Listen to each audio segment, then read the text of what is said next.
What do you think of Rocky, the Rocky movies? Good, bad, do you like it? Yeah. Cheesy? Too cheesy. Cheesy but uplifting. Fourth one's the best. The fourth one's the best. Oh, good man. Whether you love or hate the Rocky movies, in my opinion, I may be corrected by someone. Number 3, 4. In my opinion, the Rocky movies, and correct me if I'm wrong, but I'm not a cinema expert, I do like films, but they perfected, or at least pioneered in sort of Western cinema, something called the training montage. Does anyone know what a training montage is? The training montage in a movie is where you see the character, the main character, over a short period of time, they develop, they grow rapidly, and it's usually sort of clips or sort of small segments of them doing a physical achievement, or they're running and they're able to go further and further, they're able to lift more weight or do something more expertly. And it's usually accompanied by a piece of inspiring music and possibly one of their trainers or coaches going, "Come on, no pain, no pain," all that sort of stuff, okay? That's a training montage. And it's usually right before the main event of the movie. There's a training montage, there's no skill, training montage, skill that they need to complete whatever the task is that causes that happy ending. That's basically how that's basically how it works. My personal favourite examples of this are Rocky 4, which is where he's training in the snow and he runs up the mountain and you see the guy, there's the Russian guy who's going to fight, he's training in the gym with all the technology and sort of old school natural methods versus technology, and obviously old school wins. This is unrealistic. And Cool Runnings is my other favourite. Cool Runnings is excellent because it has 2 training montages. It has one where they're in Jamaica and then one when they get to Canada. Yes, I mean that's excellent value for money. The second one is definitely slightly better. Okay, if the Bible was a movie, which it's not, but if it was, just imagine for a moment please, hopefully I'm not being heretical. If the Bible was a movie, the Garden of Gethsemane would be the training montage. Jesus would be blonde, yeah. And he'd be doing rap.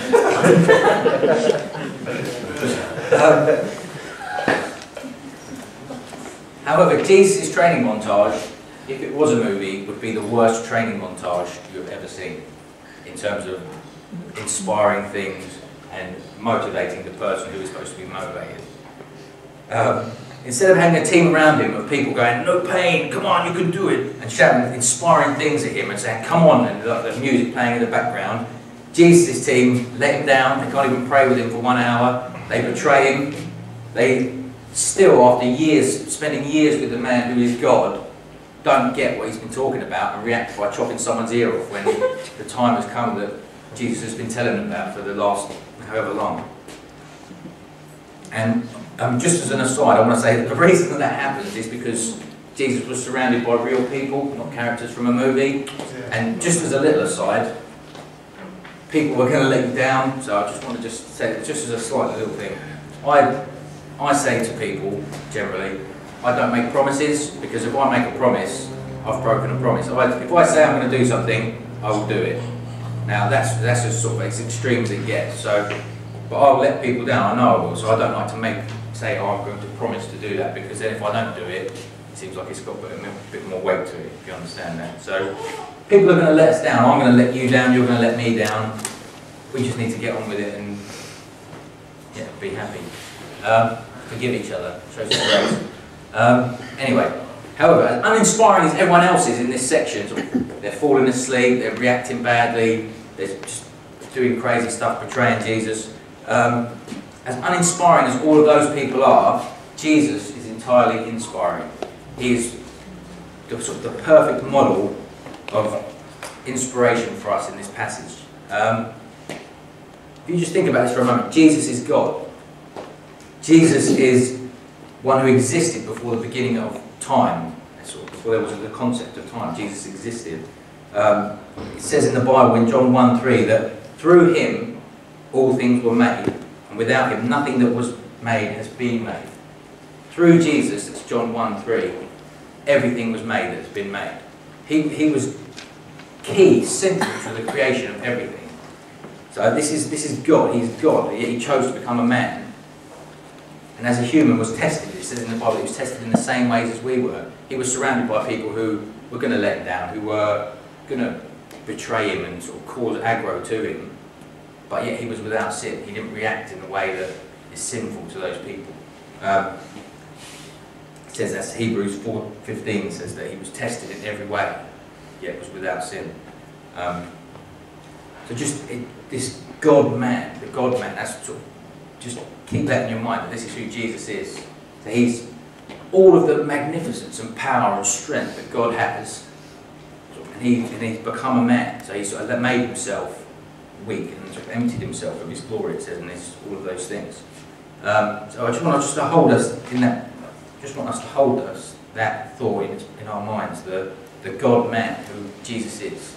So just hold on to that, and then we'll come back to it in a minute. Who's ever been nervous about something? Who's ever looked at something that's coming up and thought, man, I'm not looking forward to that, I'm dreading that happening?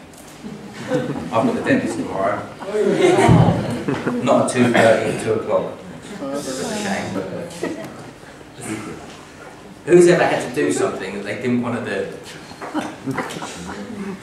Who's ever not done something because they didn't want to do it? They know they should, but they didn't want to. It's terrible, I can't believe you'd admit to that.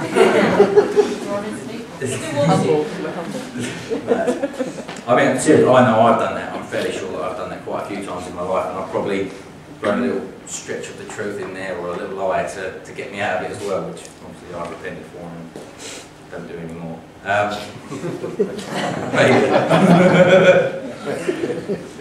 Okay, I just want us to think again about Jesus. So we've got this picture of Jesus, who is the God-man. He was sort of, before time began, he was sort of in this loving relationship with the Holy Spirit, with God, and was perfect, and was there when everything was created, and it was wonderful, and he's become a man. He's seen creation be wrecked by people, and then he's become a man, and he's lived among men and lived among sinful men, and tried to cultivate this team of vagabonds and random people into an amazing team of world changers. So Jesus is that God-man. He's in the garden praying. He's on his knees, and he knows what's coming. It's said on the video. Did he know what was going to happen? I'd say I'm not sure about the specific details of the physical things that were going to happen to him, but I'd say he had some idea. But I definitely think he was aware of the fact that he was going to be separated from God.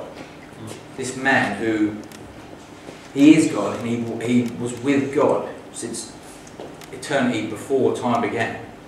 Sort of in a perfect loving relationship, which is sort of the most amazing sort of connection and oneness that you can have. You're with God, and he can see that that's going to be ripped and torn, and he's going to be separated from God. And so he's in the garden, he's praying, and he's saying, God, take this from me. If it's possible, let me not go through this. And it says that in the book of Luke that Jesus was sweating blood. Okay? Now, I didn't know this, so I looked it up, and there's actually a medical condition called hematidrosis. It's called hematidrosis, which means excretion of blood through the sweat glands, which comes out with the sweat. And it's quite a rare condition, and what happens is when someone is extremely stressed, sort of like physically stressed, the blood vessels burst. So who's ever burst a blood vessel? Yeah? Huh? Yeah, there you go. I mean, I've got one story that involved me pointing someone in the church, so I won't tell it.